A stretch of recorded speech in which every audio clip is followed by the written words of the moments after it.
What Mueller did here is so wrong. It is so beyond the scope of his job. It is so wrong to politicize the federal government in this way. So what exactly did he do? The key takeaway, the big line from this press conference is that Mueller is not, quote, confident that the president clearly did not commit a crime. Since when has that been the standard of justice in this country? Since when has that been the standard of innocence or guilt? In this country, typically, we would say that you are innocent until proven guilty. Now, according to Bob Mueller, you are guilty until he is confident that you clearly did not commit a crime. That's the implication here. Bob Mueller is not confident that the president did not clearly commit a crime. Oh, okay, so did he commit a crime? Well, no, we're not going to conclude that. So you're not saying he committed a crime. Right, I'm not saying he committed a crime.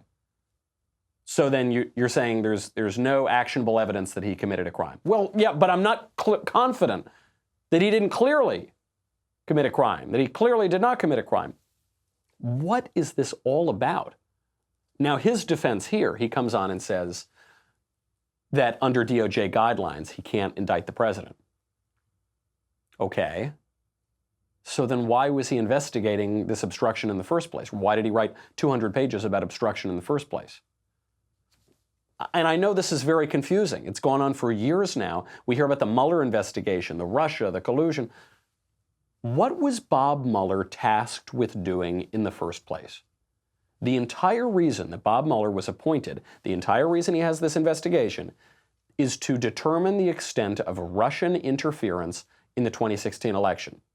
Which he did, by the way. He indicted a bunch of Russians. He found certain companies in Russia that were working to shift the balance of the 2016 election, actually working for multiple candidates, or working rather to advance multiple candidates. So his job was to identify Russian interference. He says explicitly he is not allowed to indict a sitting president. So if he's not allowed to do that, then he's not going to conclude that a president committed a crime. So then really he shouldn't have been investigating this in the first place. He overstepped the bounds of his office. Why did he investigate obstruction if he couldn't do anything with it? He investigated obstruction because he hates Donald Trump, and he really wishes that Donald Trump didn't win in 2016, and he wants to do the work of congressional Democrats for them to help them impeach him. What else could it have been? What else could he have been doing? He can't take any action, even if he did find sufficient evidence of the crime of collusion, which, by the way, the Attorney General, William Barr, and the Deputy Attorney General, Rod Rosenstein, did not find evidence of obstruction. They did not find sufficient evidence of obstruction to act. So even on that front, they declared, the DOJ declared, there wasn't sufficient evidence. Now, what really happened here? Mueller punted on the question of obstruction. Then the Attorney General and the Deputy Attorney General came to the conclusion, as was their job, and the conclusion they came to was that there was not sufficient evidence of obstruction. Some people are saying, well, why didn't they leave the question open? Because the Department of Justice is not a freshman seminar at a college in the middle of America.